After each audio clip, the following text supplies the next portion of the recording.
bien, buenos días a todos. Es un gusto para mí estar aquí entablando esta conversación a través de una clase virtual, pues debido a las múltiples circunstancias que ya todos conocemos. Hoy pues empezamos abordando ya los temas del bloque 2 de nuestra clase de análisis del discurso y continuaremos a partir del punto en el que dejamos la conversación durante nuestra última sesión, cuando estábamos ya entrando a revisar eh, por qué era importante o para qué queríamos utilizar el análisis del discurso. Em, Vamos a iniciar pues con la clase. Eh, Poco a poco creo se irán familiarizando con el formato que estaremos utilizando, pero en general la idea es tener estas conversaciones a través de videos colgados en YouTube para que después ustedes mismos puedan responder algunos ejercicios que se irán haciendo y a través de los cuales continuaremos la parte más importante de una clase como esta, que es la discusión. Estamos pues ya en el bloque número 2 de nuestra clase, aspectos metodológicos para la aplicación del análisis del discurso. Estamos ya entrando en la parte práctica, cómo le vamos a hacer para utilizar análisis del discurso en el proyecto de clase que nos hemos planteado desde un principio en torno a las perspectivas sobre el inglés entre los docentes. El primer tema de nuestro bloque 2 es la utilidad del análisis del discurso. Y la lección número uno con la que vamos a iniciar es, cubre el capítulo 4 del libro de Stephanie Taylor, Razones para usar el análisis del discurso. Vamos a empezar entonces a partir de este punto la discusión.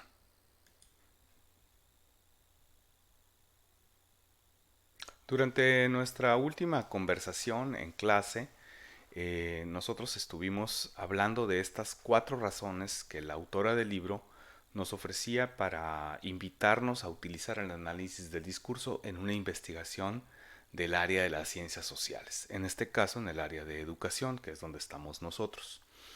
La primera de estas razones, la que nos ofrecía Stephanie Taylor, era que resultaba interesante en sí mismo el tipo de material con el que nosotros trabajamos en el análisis del discurso. Este material lingüístico del que hemos estado hablando durante todo el semestre. ¿Por qué decía Stephanie Taylor que este análisis, que este material era interesante en sí mismo? Principalmente porque este material refleja prácticas sociales, refleja fenómenos más complejos de carácter colectivo detrás de él. Y es porque nosotros habíamos logrado entender que lo que nosotros decimos no proviene solamente de lo que nosotros pensamos, sino que está imbuido en una dinámica colectiva dentro de la cual pues nuestras ideas, nuestras posturas, nuestras perspectivas se van delimitando, se van acomodando, entran en confrontación, pero siempre estarán ahí presentes, presentes elementos que parten de la cultura, que parten de la sociedad, del colectivo. La segunda razón está muy ligada a esta. Y si por un lado es interesante analizar y estudiar el material lingüístico que se produce todos los días en todas partes, es igualmente interesante estudiar la dinámica social que está detrás de esas interacciones. Por eso nos decía Stephanie Taylor que la segunda razón para utilizar el análisis del discurso es porque ya de entrada nos parece interesante analizar prácticas e interacciones sociales. Una tercera razón que nos ofrecía la investigadora tiene que ver con, con investigar rasgos de una cultura. Como nosotros sabemos, los colectivos están conformados de cierta manera donde encontramos patrones semejantes de comportamiento, patrones determinados de sus ideas, y esas regularidades son parte de lo que nosotros llamamos una cultura. Son algo que define a un grupo determinado. Otra de las razones por las cuales nos invitaba la autora a utilizar el análisis del discurso es porque pues, es toda una invitación y una oportunidad de estudiar diferentes identidades. Y esto obviamente está ligado con la razón número 3. Si vamos a analizar culturas, una parte importante de lo que define una cultura son sus diferentes capas de identidad, sus diferentes identidades. Como sabemos, pues el análisis de identidades es ya de entrada muy interesante, es muy atractivo para nosotros conocer, por ejemplo, las identidades de género que están ahí presentes en nuestras interacciones verbales, nuestras interacciones lingüísticas, nuestras identidades étnicas, nuestras identidades regionales, locales, las identidades religiosas. Bueno, cualquiera que ustedes consideren, ya de entrada es interesante. En el caso de nuestro proyecto estaremos abordando identidades profesionales, las identidades de un gremio específico dentro de ese otro grupo más amplio que es el de los docentes de educación secundaria. Bien, vamos a ver entonces ahora estas razones que ya habíamos visto en clase, las vamos a complementar con las dos razones parciales que Stephanie Taylor nos menciona como también importante de tomar en cuenta cuando nosotros estamos queriendo abordar un proyecto desde el análisis del discurso. La primera de estas razones que nos menciona la autora es que no es del todo pertinente, no es completamente pertinente o no debería ser nuestro principal objetivo tratar de utilizar el análisis del discurso para obtener información práctica, información así muy inmediata sobre la vida y la experiencia de los individuos. Nos dice la autora que sí es posible hacerlo, que hay algo que nos permite de alguna manera utilizar esta estrategia, esta perspectiva de análisis y podríamos obtener información al respecto, pero no debería ser nuestra razón dominante. ¿Por qué nos dice esto la autora? Bueno, como habíamos visto nosotros en clase, sabemos que el análisis del discurso se acerca al material lingüístico como su insumo de investigación. Pero ese material lingüístico es abordado no con la intención de acercarnos a la perspectiva individual, sino es para entenderlo como evidencia de fenómenos sociales, es decir, de fenómenos que rebasan el nivel del individuo. En este sentido, podemos decir que no podemos acercarnos al análisis del discurso para tratar de entender la vida o la experiencia de los individuos, sino más bien de colectivos. ¿Ok? Por eso Stephanie Taylor nos previene contra esta razón parcial. No es del todo descartable, pero no es fundamental. ¿Por qué nos dice esto? Nos dice esto principalmente a través del contraste de dos posiciones, dos posturas en relación a cómo funciona el lenguaje. La primera de estas posturas tiene que ver con una perspectiva referencial del lenguaje, una perspectiva que ve el lenguaje solo como un medio, una ventana transparente a través de la cual nosotros podemos observar a las personas.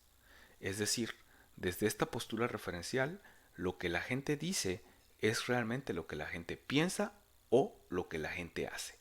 Así, de lo que alguien dice, podríamos intuir nosotros con claridad en relación uno a uno, así en una escala uno a uno, completamente transparente, qué piensa esa persona y cómo actúa esa persona. Sin embargo, nosotros, desde una perspectiva funcional del lenguaje, lo que entendemos es que la interacción lingüística es como un espacio donde las personas construimos nuestra forma de pensar, nuestra forma de actuar. No es nada más el medio a través del cual nuestras identidades se representan, sino es un espacio, una arena, porque hay generalmente confrontación, ¿no? Una arena en el que se confrontan nuestras identidades, nuestras posturas, y ahí en esa interacción se forman. No es que preexistan, sino que ahí toman forma. En ese sentido, decíamos en clase que las personas nunca decimos todo lo que pensamos en realidad. Y tampoco aquellas cosas que decimos reflejan lo que verdaderamente pensamos y mucho menos lo que verdaderamente hacemos. Lo que domina a los individuos es la incongruencia. ¿Ok? Veamos ahora Bueno, en ese sentido, esta perspectiva funcional es la perspectiva con la que nosotros nos vamos a acercar a la investigación desde el análisis del discurso. Veamos ahora la segunda razón. Nos dice Stephanie Taylor que no es buena idea acercarnos al análisis del discurso esperando encontrar, conocer las opiniones individuales de las personas. ¿Y por qué nos dice esto? Bueno, porque estaríamos ante un fenómeno muy similar al anterior, pues, ¿no? El análisis del discurso como estrategia de investigación, como aproximación a la investigación, aborda el material lingüístico que producen ciertos individuos para llegar a sistemas de ideas, ideologías. En ese sentido, nosotros estamos ante el estudio de formaciones discursivas para utilizar el concepto de Michel Foucault que ya les he presentado desde el principio del semestre, es decir, esos discursos dominantes, todas esas afirmaciones de verdad, de razón, que se nos presentan como ciertas y a las cuales nosotros, sin querer, ¿verdad?, imbuidos en esta práctica social, nos apegamos a esas perspectivas. Entonces, cuando hacemos análisis del discurso, no queremos encontrar la opinión del individuo, sino más bien ver cómo estas ideas, ¿no?, estos discursos dominantes están entrando o se van filtrando en lo que las personas dicen. En ese sentido, no hablamos de opiniones individuales, ¿no? No estamos en esta zona de las opiniones individuales, sino en perspectivas colectivas, a las que les llamamos formaciones discursivas cuando vienen desde el poder o ideologías cuando ya están sistematizadas, ¿no? Muy bien. En medio de estas cosas, pues encontraremos las opiniones, encontraremos las posturas, encontraremos las mentalidades, cosas más vagas, ¿no es cierto? Bien. Vayamos ahora, pues, a los dos argumentos con los que con Stephanie Taylor nos está invitando a descartar la idea de que nosotros estamos estudiando opiniones, en cambio, estamos estudiando discursos. Nos dice primero la autora que el lenguaje no es transparente como mencionábamos en el punto anterior. Es decir, el lenguaje nunca va a reflejar lo que nosotros pensamos, sino que es una plataforma para construir lo que pensamos.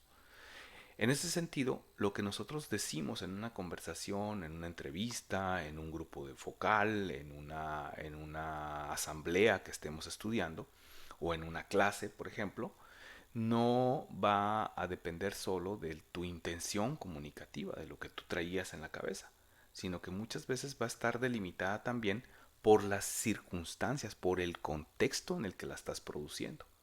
Es decir, vamos a poner un ejemplo, ¿no? La importancia del interlocutor cuando nosotros estamos dando una opinión. No decimos nuestra opinión tal cual sin pensar con quién estamos hablando, a quién le estamos expresando la opinión. Imaginemos, por ejemplo, que a una persona le preguntamos su opinión sobre pues ciertas posturas con respecto al machismo, ¿no? Y esta persona va a tomar una actitud distinta, va a presentar una perspectiva distinta dependiendo de quién sea su interlocutor. Si quien le está preguntando es una mujer, dirá ciertas cosas, en comparación si alguien que le pregunta es un hombre. Imaginen también un contexto de la conversación sobre valores o perspectivas hacia la diversidad sexual. Si la persona va a leer al individuo que le está preguntando y a partir de ese individuo va a determinar qué postura toma. Podrá una postura homofóbica radical sería muy difícil de expresarse si el interlocutor es una persona que evidentemente está mostrando una identidad de género no convencional, ¿verdad? Lo mismo sucede con un profesional. Si nos están entrevistando y la persona que nos entrevista o nos pregunta, pues muestra mucho conocimiento sobre el tema, nosotros vamos a tratar de ser muy restrictivos con la información que estemos dando y vamos a tratar de presentarla de manera muy lógica. Diferente a si estamos en una conversación casual en nuestra casa, estamos expresando una opinión cualquiera, ¿no? Otro de los argumentos para evitar confundir lo que las personas dicen con lo que nosotros estudiamos en el análisis del discurso es asumir de una vez por todas que los sujetos son seres complejos. Las personas son una combinación muy compleja de ideas, de posturas, de actitudes, de mentalidades. Y además que no siempre somos congruentes, ¿no? Estamos plagados, completamente desbordados por inconsistencias, incongruencias, contradicciones. En una misma conversación podemos manifestar posturas distintas que a veces son incluso improcedentes, ¿no? Incongruentes. De ahí que pues la invitación de la autora es a pues, actuar con prudencia, ¿no? Y saber muy bien frente a qué estamos cuando hacemos análisis del discurso. Para resumir esta conversación, veríamos pues que estamos ante un acercamiento que nos invita a verlo de una manera muy técnica, sin introducir el elemento individual. Por ejemplo, utilizamos el análisis del discurso para abordar un material lingüístico determinado. Ese material lingüístico es producido por individuos, pero no significa que nos interese conocer a los individuos como tales, sino que nos estamos enfocando a una dimensión colectiva, social, que queda evidenciada por ese material lingüístico. En este sentido, a nosotros nos interesa ver el entramado de posturas, discursos de autoridad o formaciones discursivas, como diría Foucault, ¿no? Ideologías, sistemas de ideas que están interviniendo, que se están filtrando en ese material lingüístico individual. También nos interesa ver la manera, por ejemplo, cómo se va construyendo, se va negociando ciertas identidades dentro de una interacción lingüística determinada, una entrevista, una conversación. Y en último caso, pues también puede ser que nos esté interesando acercarnos a caracterizar, a identificar una cultura específica. Recuerden que la autora nos presentó desde ya hace algunos capítulos ese concepto de cultura que no solo aplica a las grandes culturas, ¿no? Tampoco a la alta cultura, la cultura de las bellas artes, esa queda completamente descartada, pero tampoco a las culturas macro, como las culturas nacionales, las identidades regionales, por ejemplo, sino que nos invita a analizar también las culturas de pequeños grupos. En este caso, nosotros estamos centrándonos en ese pequeño grupo de docentes de inglés, tratando de determinar si existe o no una cultura entre ellos, si hay una serie de prácticas, de perspectivas que son afines, un patrón regular que pudiéramos identificar. En ese sentido, tenemos aquí que vamos a recuperar material lingüístico de individuos, como la maestra X, el maestro Y, ciertas personas específicas. Pero nosotros estamos tratando de abstraer perspectivas, identidades, culturas, discursos que son regulares y propios de un colectivo más amplio, los docentes de inglés en una comunidad particular. ¿Ok? Nunca debemos confundir las dos cosas. Bueno, con esto vamos ya llegando a la parte final de esta lección 1, que tiene que ver con las razones para utilizar el análisis del discurso. A manera de reflexión y de ejercicio posterior a la clase, tendríamos lo siguiente. A mí se me ha ocurrido crear un foro en el que nosotros pudiéramos empezar a darle forma al objetivo central de nuestro proyecto de investigación. Esto es algo que ya hemos discutido en clase y que creo que todos ya deberíamos ir teniendo cada vez más claro. Se trata de, a partir de debajo de esta lección, ahí en plataforma encontrarán ustedes una especie de pregunta foro, donde les voy a pedir que redacten su versión personal del objetivo central de nuestro gran proyecto de investigación y envíen eso como una respuesta. Además de enviar la respuesta, cada uno de nosotros estará obligado a hacer un comentario a dos de las respuestas ofrecidas por dos, perdón, a una respuesta de dos compañeros de clase. Vamos a hacer esto, pues, darle el formato de un foro, de una conversación. Recuerden, cuando estamos haciendo un foro académico, un foro en una clase a distancia, es muy importante recordar que nuestras preguntas, nuestros comentarios deben ser sustanciales. No pueden ser comentarios superficiales como, hey, estoy de acuerdo contigo, lo que dices me parece muy interesante, y luego repetir lo que la persona dice. No, no, no, no. Se trata de aportarle algo más a lo que los otros han dicho. Y para eso hay que leer con atención y reflexionar antes de participar. No participen solo por participar, por obtener el puntaje, por salir del compromiso. Este es un ejercicio reflexivo y así tiene que ser. ¿Ok?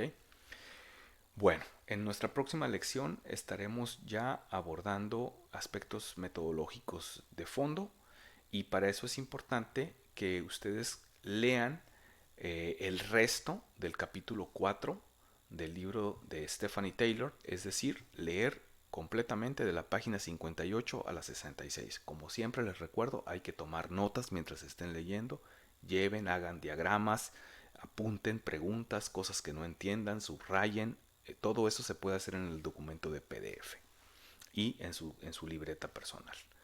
Bueno, con esto terminamos pues la lección número 1 de nuestro tema 1 del bloque 2 de análisis del discurso. Pues les deseo que disfruten la lectura, lo que queda de la lectura, reflexionen mucho, participen, no esperen hasta el final para compartir sus opiniones. Nos vemos entonces en la próxima lección.